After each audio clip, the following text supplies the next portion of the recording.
Hello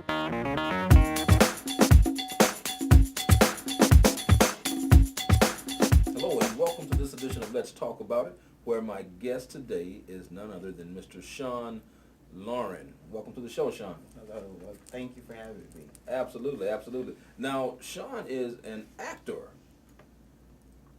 How'd you get involved in acting, Shun?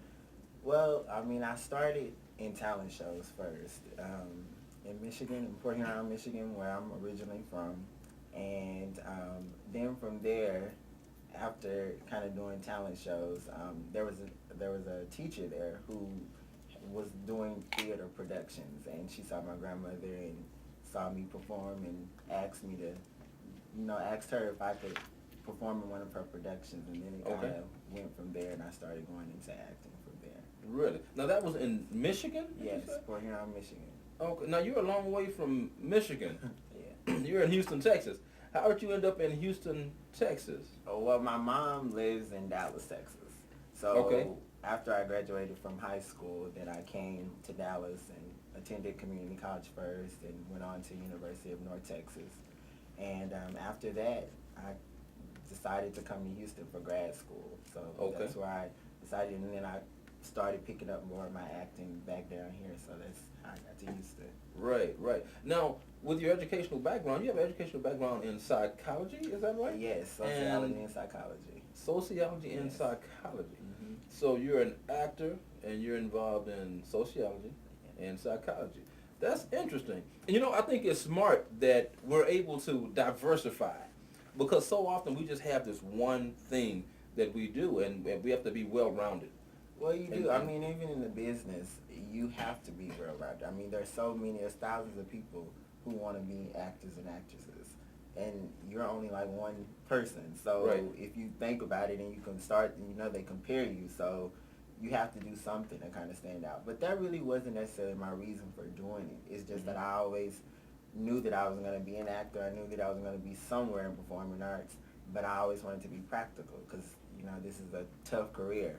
Yeah. So anything worth having, my grandmother always says, is worth working for. So, but I knew that I wanted to go to school and kind of, broaden my horizons and be more versatile in that aspect, because it does help a lot in my acting and help me to be able to take on a lot of challenging roles, which is what I got an opportunity to do.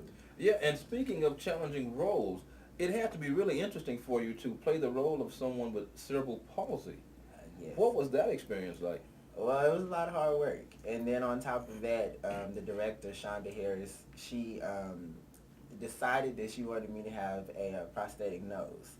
So on top of me being in hours of makeup, because I was the one that was sitting there while everybody else was kind of, simple things, makeup, I had to sit in 3 hours of makeup and get a whole new nose, get a whole new look. And then I had glasses as well. So they were some different type of glasses, but just having that, the look of it, and then being on crutches too, because I had been preparing for 3 months with my acting coach and talking to Miss Harris about the role, because it's a true story.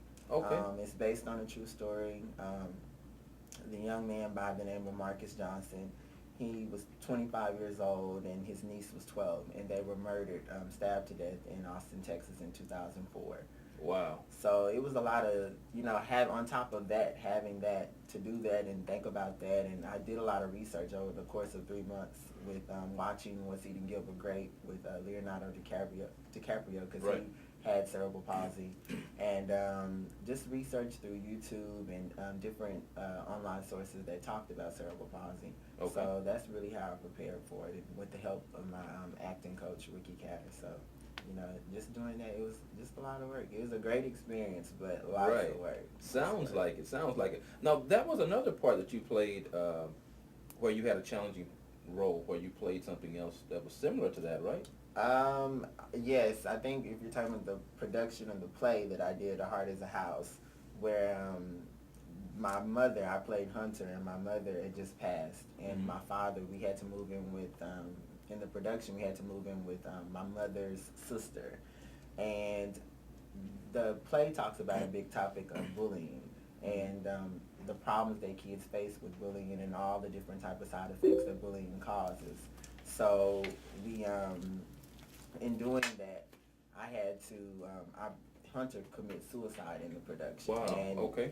so that was a whole nother thing. But it's something that's very... And Hunter being your character? Yes, Hunter was my character. Right. So going from that, committing suicide, but thankfully I made it to, going to another film where someone is murdered.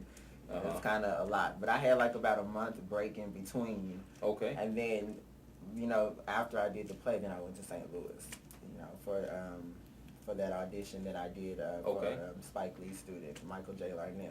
Right, So, right. And that was good that you had the opportunity to do that, because I think it was out of 2,000 plus people that you were one of the people chosen to actually go there and audition for one of the plays that one of Spike Lee's students was actually producing. Is that right? Yes, it was a film, and it was called Cronies. And he picked, out of 2,100 people, he chose 200 people to audition, and I was one of the ones that got the opportunity to go.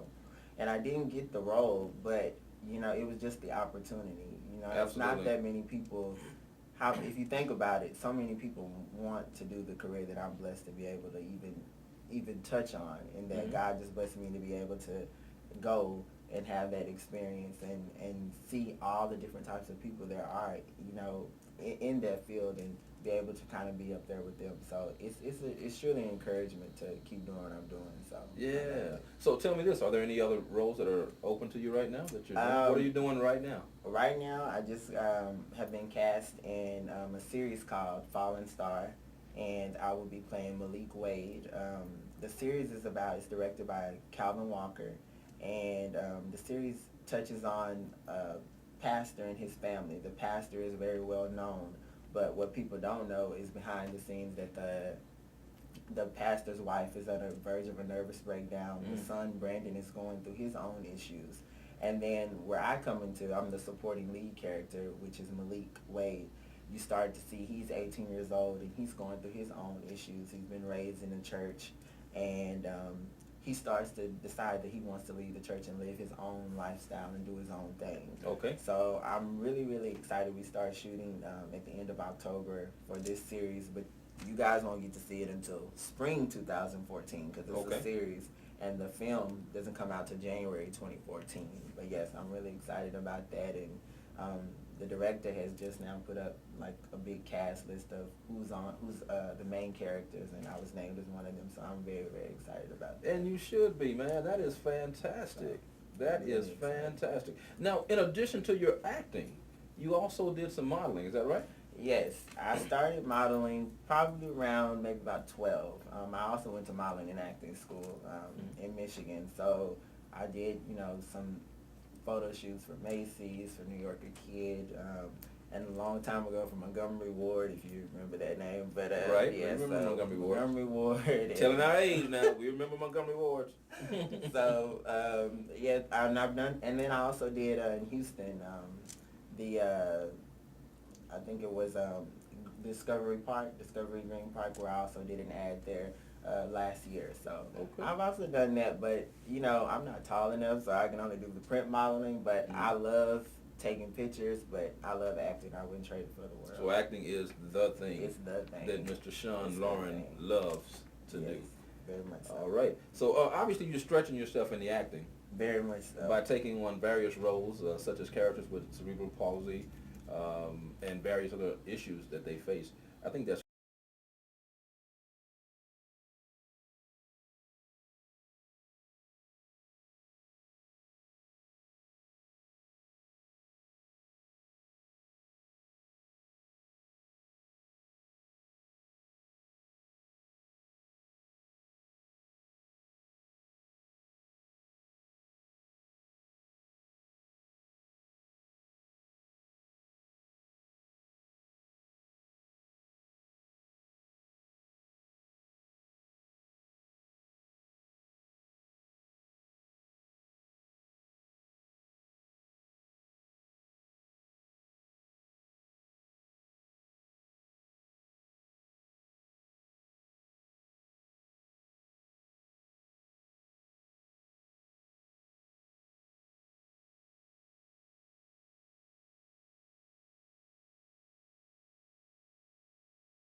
series, Fallen Star, you'll be able to see that through Beacon Entertainment Network.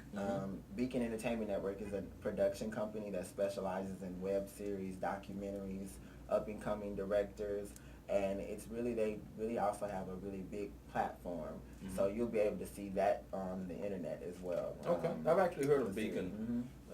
Actually, I sure have. Yeah, I so sure have. that's where you'll be able to see all of that, some of my projects that are up and coming. So yeah. Okay, that's fantastic. Now, for those of you that may not know, the film festival is one of the ways that a lot of producers get their work out there for the world to see, and a lot of times they'll start actually at one of the festivals, and then it'll go from the festival out into the public where the world will get the opportunity to see it. It's like a big conglomerate where all these people come together that are in film and television, that gets them more exposure, with producers being there and all this kind of directors, etc. So the film festival is always a good place for producers to get their work seen and then taken to the next platform for the rest of the world to see. Well, very much so. I mean, even with the web series, people are now not as much paying as much attention to television, because we're all on our phones and the internet. Yeah. So now people are looking at web series, because they do have a lot of web series now that are really good that you may not see on ABC quite yet. But, Right. I mean, it all starts. There's always a process, and people don't understand that there's a process. They think that they just pick people, but when you think about it, they go through casting, and it's funding, it's money, it's all those things that really go into making something, something small, big, or even something great to make it public, because it takes a lot of support. So. Well, you know what? I want to make sure that I get to see you later on in some movies and films and you stage plays, etc. And for those that may not know how to get in touch with you, how does one get in touch with Mr. Shun Lauren? Well, you can go to my Facebook page, which is Shun Lauren. You can type Shun Lauren and it's simple, and I'm always on there, so if you ask me a question, I'll answer back. You can also go to my IMDb page, Internet Movie Database page, at www.imdb.me/Shun Lauren, or you can just type it in the scroll button there, and you'll see my name there. And I think you can go to my Instagram as well, which is SDC 2013, and I always keep people updated on there, so that's how you can keep in touch with me. All right. Now, for people that are like me, that may not know how to spell Shun, spell Shun. Okay, it's actually Shun without A. It's just S-H-U-N, and then Lauren, like Ralph Lauren, L-A-U-R-E-N. All right. Thanks for that clarification. For more information on Mr. Shun Lauren, you got it. And you can certainly reach us at Let's Talk About It 12tv@gmail.com. That's Let's Talk About It 12tv@gmail.com. Until next time, folks, we'll see you then. Thanks so much.